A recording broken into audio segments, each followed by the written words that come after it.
Hello, YouTube. It's me, John Avenger, once again, and it's another review for you guys today of a superhero thing, Capes and Beyond. This is a Disney XD show from 2013 to 2015 that aired there for 2 seasons, starring Jake Short, Bradley Stephen Perry, Paris Burrell, Devin Leos, and Augie Isaac. And that is Mighty Med. Yes, this is the show where they work in a hospital where they take care of superheroes. So it counts. And this is Disney, so it's one of the only Disney things I'll get to, because I already reviewed Sky High.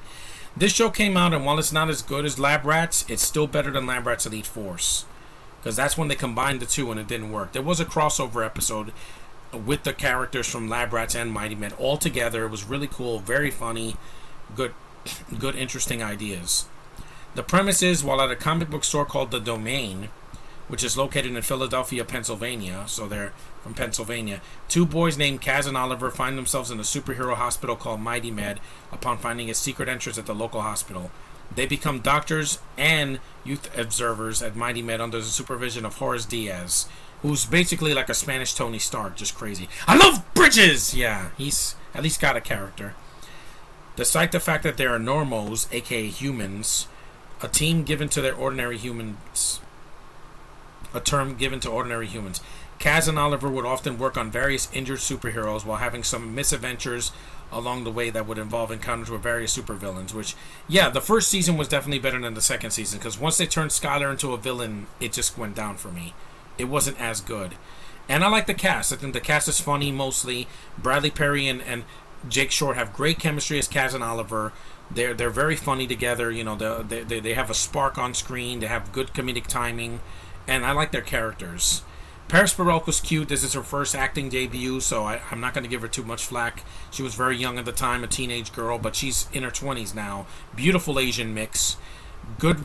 She's also a gymnast, so when she does the flips in the show and the action scenes, that's really her. It's not a stunt double. Devin Leos as Alan. Yeah, he's one of the problems I have with the show. He thinks he's Josh Peck. Every time he yells, he sounds like Josh Peck. Like, what? And I'm like, you're not Josh Peck. Please stop yelling. I'm not freaking deaf. You don't have to overact. The guy that plays Horace is fine. I forgot his name. The worst actor in the show is Augie Isaac as Gus. Oh my god. Every single joke they did this motherfucker, it's telegraphed in the first 2 seconds. I'm like, I know what the joke is. You don't have to say it.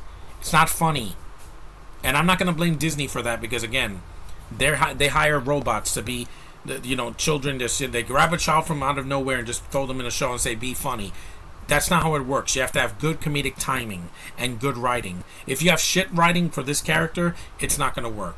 And it didn't work, because he was not funny at all. Like, not one joke that Augie did. Every reaction that they give to him that's negative, I'm like, yeah, I don't blame you. You're a shitty actor. He was also on the Goldbergs, and I don't like his face. He's a terrible actor. One of the worst I've ever seen on Disney. In any Disney Channel. Disney Channel, Disney XD, Disney Junior, Disney Plus. He's horrible. Horrible. I like the action sequences when they're there. There's some CG. The villains are they're pretty cool. You had I think Tecton was one of them or something like that. No, wait, you have Carlos Lacamore or something. Wait, Carlos Lacamara as Horace Diaz. Yeah.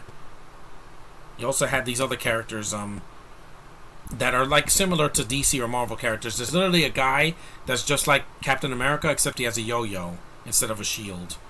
And the humor's mostly for kids. There's some dumb butt jokes or whatever, but it is what it is, guys. It's mostly a show for children. This is a show kids can watch, not the boys. Don't let them watch a guy getting decapitated or sex scenes with a dick hole. Yes, that show has that in the 3rd season. And Josh, don't tell me that it's not true. It is. You see a guy's dick hole. Because reasons. But also you have Lizard Man, good makeup effects. You have Jeremy Howard, who did Donatello in those Michael Bay movies as the voice of Donatello. He's Philip, the big brain guy. You got Annihilator, who's this villain in the 2nd season. You got Blue Tornado. You got Solar Flare, Titanio. You have the 2 guys that work at the Domain, that they're twins. They become villains as well. Karan Soni, he was from, the Deadpool movies. Yeah, there's a lot of talented people here that worked on the show. Patton Oswalt was in an episode. You had who else did you have?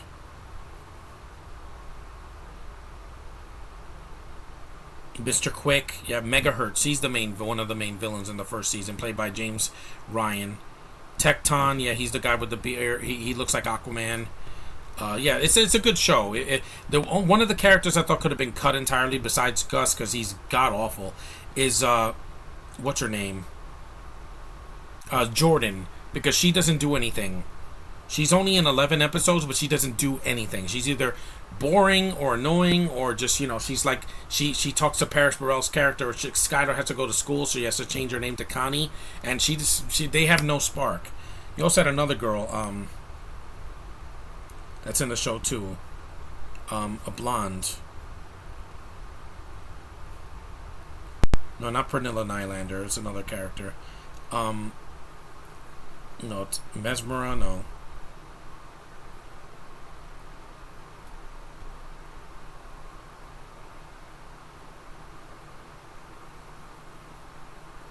Is she listed here? I don't even know. Well, I can't find her. But anyway, the show has its heart in the right place. It's lighthearted for kids. It's not bloody. It's not freaking overly, sexual or or has curse words. It's for kids. And I knew what it was when I saw it back in 2013. It's light. It's fun. It's got its moments. And it's a good show. If you've never seen it, I would recommend it. If you have kids, they definitely can watch this. It's not gonna scar them for life. But it is a good show. It has its flaws. Like I said, Augie's terrible. And Alan, sometimes he makes me laugh, but sometimes when he screams, he sounds like Josh Peck, and he's not Josh Peck. And that's how it is. And some of the jokes do not land, but some of them are funny. Especially Jake Short and Bradley Perry's, like, the reaction faces, they're fantastic. And it's another show where he likes a girl of color, like I do. So it is what it is, guys. But thanks for watching. Take care, and I'll get to the next show or movie of a superhero next time. See ya.